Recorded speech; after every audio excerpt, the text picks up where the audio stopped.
జై శ్రీమన్నారాయణ. మన బాలాజీ ప్రేక్షకులకి నమస్కారం. ఎంబెరుమాన్ తిరువడిகளே శరణం, ఆచార్య తిరువడిகளே శరణం, నమ్మాళ్వార్ తిరువడిகளే శరణం, అడియన్ రామానుజదాస్. డబ్బులు బాగా కావాలండి. మనకి డబ్బులు బాగా కావాలి అంటే కోట్లు సంపాదించాలని కాదు, మనకి కావలసినంత డబ్బు అనేది కావాలి. డబ్బు కావాలి అని అంటే డబ్బులు దాచుకునే బీరువాని మాత్రం చాలా జాగ్రత్తగా లక్ష్మీప్రదంగా మనం చూసుకోవాలి. చూసుకున్నప్పుడే మనకి రూపాయలకి లోటు లేకుండా రావడం అనేది ఉంటుంది. అది ఎలాగా అన్నది మీకు నేను చెప్తాను. జాతకరీత్యా ఏదైనా సరే, అంటే జాతకరీత్యా అని ఎందుకు అంటున్నానంటే, మనం తెలియని కష్టాలు పడుతున్నా, ఉన్న స్థితి నుంచి ఒక్కసారిగా కింద పడిపోయినా మన జాతకంలో ఏవో గ్రహాల వలన మనం ప్రాబ్లంలోకి వెళ్ళిపోయామని, అలాగే కొంతమందికి పెళ్ళయిన తర్వాత సమస్యలు వస్తున్నాయని, ఇలా కొంతమందికి పిల్లలు పుట్టిన తర్వాత సమస్యలు వస్తున్నాయని, ఇలా కొన్ని ఉంటాయి.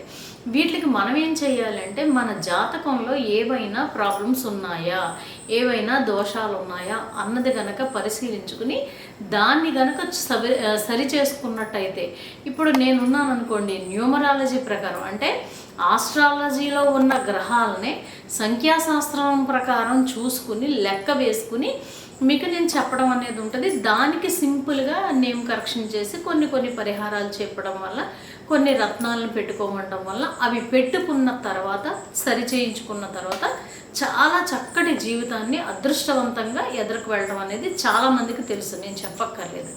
అయితే అలాగా ఎవరికైనా ఉన్నట్టయితే కనుక మీరు చూపించుకోవాలి అని అనుకుంటే, రేపు మే నెలలో 11, 12 తారీఖుల్లో నేను హైదరాబాద్లో ఉంటున్నాను. మీకు ఎవరైనా కనుక అపాయింట్మెంట్ కావాలి అని అనుకుంటే కనుక తీసుకోండి. అలాగే డైరెక్ట్ అపాయింట్మెంట్కి వచ్చేటప్పటికి మీకు ఫోన్ అపాయింట్మెంట్ అయితే కనుక మీకు తెలుసున్న విషయమే. అలాగే ఏలూరులో కూడా మ్యాక్సిమం నేను అందుబాటులో ఉంటున్నాను. పూజకు సంబంధించి ఏ ఐటమ్స్ అయినా సరే చక్కగా వాళ్ళ దగ్గర మంచి ప్రోడక్ట్ ఉన్నాయి. అలాగే మీకు నేను చెప్పాను, నెగిటివ్ ఎనర్జీ క్లియర్ చేయడానికి, చక్కగా భార్యాభర్తల మధ్యన ఆకర్షణ పెంచడానికి, అలాగే డబ్బు అంటే భారీగా వచ్చేస్తుందని నేను చెప్పను కానండి, మనం కొన్ని పెట్టుకుంటాం వల్ల వాటి నుంచి వచ్చే కొన్ని పాజిటివ్ ఎనర్జీస్ మన మీద పనిచేసి మనకు ఉన్న నెగిటివ్ని క్లియర్ చేసి ఈ చక్కగా ఆకర్షణ అంటే డబ్బు రావడానికి, భార్యాభర్తల మధ్యన సఖ్యత ఉండడానికి, ఇంట్లో దిష్టి పోవడానికి ఇలాగ ఉంటాయి అన్నమాట. కాబట్టి వాళ్ళ దగ్గర చక్కగా ఇలాంటి బ్యాండ్స్ కానీ, తర్వాత ఇంట్లో పెట్టుకునేటట్టు, గుమ్మానికి ఎలాడదీసేటట్టు ఇలాంటివి ఉన్నాయి. కాబట్టి తెప్పించుకున్న వాళ్ళు చాలామంది చెప్తున్నారు. కాబట్టి ఎవరికైనా కావాలి అని అనుకుంటే పూజకు సంబంధించిన ఐటమ్స్తో పాటు ఇలాంటి వస్తువులు కూడా వాళ్ళ దగ్గర ఉన్నాయి కాబట్టి తెప్పించుకోండి. అలాగే ఇన్స్టాగ్రామ్లో కూడా శ్రీ పూజ జడ్ అని కనుక టైప్ చేసినట్టయితే వాడు అన్నీ కూడా వచ్చేస్తాయి. వాళ్ళ దగ్గర ఏమున్నాయి ఏంటి అన్నది అన్నీ వచ్చేస్తాయి. సరే, మంది నాకు చెప్తున్నారండి, ఏంటి అని అంటే, అమ్మ బీరువా ఎక్కడ పెట్టిన తర్వాత మాకు డబ్బుకు లోటు లేదమ్మా, అలాగని కోట్లు సంపాదించడం కాదు కానండి. కోట్లు సంపాదించే యోగం ఉన్నవాళ్ళు కోట్లు సంపాదిస్తారు, అది అందరికీ తెలుసున్న విషయమే. కానీ భగవంతుడు వాళ్ళకి లోటు లేకుండా జీవితాన్ని చక్కగా ఎదరికి తీసుకెళ్ళటం అనేది. నేను చెప్పిన తర్వాత మాకు డబ్బుకు లోటు లేదమ్మా అన్న వాళ్ళందరూ బీరువా ఎక్కడ పెట్టారంటే రివర్స్లో పెట్టారు. మీకు ఎందుకు పెట్టారు అని అంటే, ఇక్కడ నైరుతిలో బీరువా పెట్టుకుంటే స్థిరంగా ఉంటుందండి లక్ష్మీదేవి. మీరు ఎప్పుడైనా చూడండి, నైరుతి మూలం మీకు అలమరలు ఉన్నాయనుకోండి, అక్కడ మీకు 100 రూపాయలు, 1000 రూపాయలు ఎంతో కొంత డబ్బులు తీసుకెళ్ళి అక్కడ పెట్టండి. అది మ్యాక్సిమం మీరు తీసి ఖర్చు పెట్టే పరిస్థితి రాకుండా, ఏదైనా కష్టం వచ్చిన యువతల పడతారు తప్ప ఆ డబ్బులు తీయరు, అది అలాగే ఉంటాయి. నేనేం చేశాను, ఇలా కాదు, లక్ష్మీదేవి అనేది మనకి అనుభవించాలి అంటే మనం ఆస్తులు కొనుక్కోవాలి, వ్యాపారం వృద్ధి చెందాలి, తర్వాత కావలసిన అది ఏదైనా తినాలనుకున్నా, చెయ్యాలనుకున్నా, పిల్లలకి చదువులు కానీ, అమ్మ రొటేషన్ డబ్బు అనేది రొటేషన్ తిరుగుతూ ఉండాలి. అంటే 10 రూపాయలు బయటకు వెళ్ళింది అని అంటే మళ్ళీ 50 రూపాయలు ఇంట్లోకి రావాలి, మళ్ళీ 50 రూపాయలు బయటకు వెళ్ళింది అంటే 100 రూపాయలు లోనకి రావాలి. ఇలాగా వృద్ధి చెందుతూ ఉండాలి. అంటే ఏం చేయాలి అంటే వాయువు మూల పెట్టాలండి. వాయువు మూల కూడా ఎలా పెట్టాలి అంటే, ఉత్తరం గోడకి మీరు పనమటి నుంచి ఒక అడుగు పక్కకు జరిపేసేసి ఉత్తరం గోడకు గనక పెట్టినట్టయితే అక్కడ మీకు ఏమవుతుంది, లక్ష్మీదేవి స్థిరంగా కాకుండా చరంగా బయటకు వెళ్తుంటుంది, లోనికి పెరిగి లోనికి వస్తుంటుంది. ఇలాగ జరుగుతూ ఉంటుంది. అందు గురించి చాలామంది నాకు చెప్పింది ఏంటి అంటే, అమ్మ మీరు చెప్పిన తర్వాత నేను బీరువా అక్కడ పెట్టిన తర్వాత రూపాయికి లోటు లేకుండా హాయిగా జీవితం గడుస్తుంతో పాటు మా వ్యాపారం చకచకా వృద్ధి చెందుతుందమ్మా అనేసి చెప్పారు. అలాగే మీకు ఇంకొకటి, వెంకటేశ్వర స్వామికి నేను హుండీ పెట్టి డబ్బులు తీయండమ్మా అని చెప్పాను. దీని గురించి మీకు నేను ఒక వీడియో చేస్తాను, ఎందుకంటే వీడియో ఎక్కువైపోద్ది కాబట్టి. మేము ఆ బీరువాలో పెట్టిన తర్వాత మా వ్యాపారం పెరిగి మేము ₹1 ఎక్కువ తీస్తున్నామమ్మా అని చెప్తున్నారు. ఎందుకని అంటే నైరుతిలో అనేది స్థిరం, అందు గురించి ఇంటి యజమాని అక్కడ పడుకోవాలి.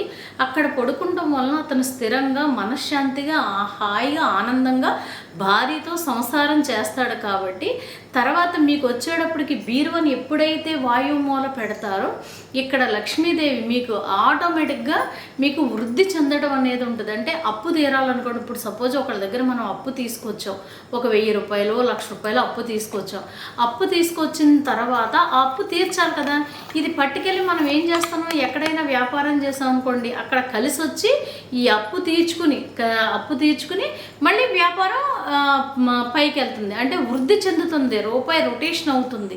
కాబట్టి ప్రతి ఒక్కళ్ళు కూడా బీరువా ఇక్కడ పెట్టిన వాళ్ళు చాలా చాలా బాగున్నదమ్మా అనేసి అంటున్నారు.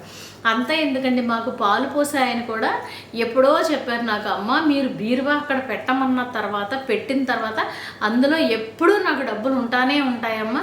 నేను ఒకవేళ అందులోంచి ఏమన్నా డబ్బులు తీసాను అంటే మళ్ళీ ఎమ్మటే నేను పెడుతున్నానమ్మా, ఇది చాలా ఇదమ్మా అనేసి, అంటే సత్యం అమ్మా అనేసి చెప్పారు. నిజమండి, ఇది సత్యం. మీకు ఎవరికైనా తెలీదు అని అనుకుంటే పెట్టి చూడండి. ఎందుకంటే ఎవరికైనా రూపాయి అనేది చాలా ఇబ్బంది అండి. ఇంకొకటి ఏంటంటే రూపాయి వల్లనే భార్యాభర్తల గొడవలు, పిల్లల గొడవలు, తర్వాత బయట వాళ్ళ గొడవలు, తర్వాత ప్రాణం తీసుకునే పరిస్థితికి రావడం అనేది డబ్బు వల్లనే వస్తుంది. కాబట్టి అక్కడ పెట్టడం వల్ల ఏమవుతుంది అంటే అష్టలక్ష్ముల అనుగ్రహం మనకి కలుగుతుంది. కాబట్టి మీరు బీరువాని వాయువు మూల పెట్టుకుని చక్కగా మీరు సంపదని పెంచుకుంటారని. ఇంకొక విషయం చెప్పనా మీకు, పెద్ద తిరుపతి మనం అందరం వెళ్తాం కదా, మీరు ఎప్పుడైనా సరే పెద్ద తిరుపతి వెళ్ళినప్పుడు స్వామివారు హుండీని ఎక్కడుందో చూడండి. ఎందుకని అంటే ఈ వీడియో నేను అంతకు ముందు చేసినప్పుడు చాలామంది నాకు ఫోన్ చేసి, ఏంటమ్మా మీరు నైరుతిలో బీరువా తీసేసి వాయుమూల పెట్టమని చెప్తున్నారు, వాయుమూల పెట్టడానికి బీరువా పెట్టుకోవచ్చా, మంచిదేనా, అసలు అలా చెప్పొచ్చా, మీరు అలా ఎందుకు చెప్పారనేసి చాలామంది అన్నారండి. మరి అలా అన్నవాళ్లే సరే అయితే మీరు అలా అంటున్నారు కాబట్టి పోని మీరు ఒక నెల రోజులో ఒక 6 నెలల పాటు బీరువా అక్కడ పెట్టుకుని చూడండి అమ్మా, మీరు చెప్పింది కరెక్టో నేను చెప్పింది కరెక్టో అన్నది మీకు తెలుస్తుంది అని అన్నాను. అన్న తర్వాత ఛాలెంజ్ చేశారు, అక్కడ పెట్టుకున్నారు. ఆ తర్వాత మళ్ళీ తీసిన దాఖలాలు లేవు, ఎందుకంటే డబ్బులు బాగా వస్తున్నాయి కాబట్టి. అలాగే మీరు పెద్ద తిరుపతి వెళ్ళండి, పెద్ద తిరుపతి వెళ్ళినప్పుడు స్వామివారి హుండీ ఎక్కడ ఉందో చూడండి, ఖచ్చితంగా వాయుమూలే ఉంటుంది. చూడండి అక్కడ లక్ష్మీదేవి బొమ్మ కూడా, లక్ష్మీదేవి చక్కగా బంగారం ఇది తాపడంతో లక్ష్మీదేవి చక్కగా నుంచుని ఉంటుంది. కాబట్టి చూడండి, నేనైతే స్వామివారికి సేవ చేయడానికి వెళ్ళినప్పుడు ఫస్ట్ ఎప్పుడో నేను వెళ్ళినప్పుడు నేను సేవ చేసింది ఫస్ట్ అమ్మవారి దగ్గరే, స్వామివారి హుండీ దగ్గరే నేను సేవ చేయడం అనేది ఫస్ట్ స్టార్టింగ్. నేను అక్కడే సేవ చేశాను. కావాలంటే మీరు గమనించి చూడండి, పెద్ద తిరుపతి వెంకటేశ్వర స్వామికి కూడా వాయుమూలే హుండీ ఉంటుంది. ఆయన ఆదాయం రోజు రోజుకి పెరుగుతుందంటారు. పెరగాలండి, పెరగాలి. స్వామివారికి బోల్డ్ డబ్బులు రావాలి. నేనైతే అదే కోరుకుంటాను. టీవీలో స్క్రోలింగ్ వేస్తుంటారు కదా, ఈవేళ ఇంత ఆదాయం వచ్చింది అంత, నేను చాలా సంతోషపడతాను. ఎందుకనంటే అమ్మ స్వామిని చేరుకుంటూ వెళ్ళాలి. ఆ సంపద అనేది ఆ స్వామి దగ్గరికి వెళ్ళాలి, ఆ స్వామి కుబేరుడికి అప్పు తీర్చుకోవాలి అనేసి నేను చాలా సంతోషపడతాను. అలాగే నేను ఎందుకు చెప్తున్నాను అన్నది కాకుండా ఈ క్రోధినామ సంవత్సరంలో భయపడక్కర్లేదు. బీరువా అక్కడ పెట్టుకున్న వాళ్ళు అదృష్టవంతులే. బీరువా అక్కడ పెట్టని వాళ్ళు కనుక ఉన్నట్టయితే మీరు అక్కడ పెట్టుకోండి, చక్కటి అదృష్టాన్ని మీరు పొందగలుగుతారు. జై శ్రీమన్నారాయణ.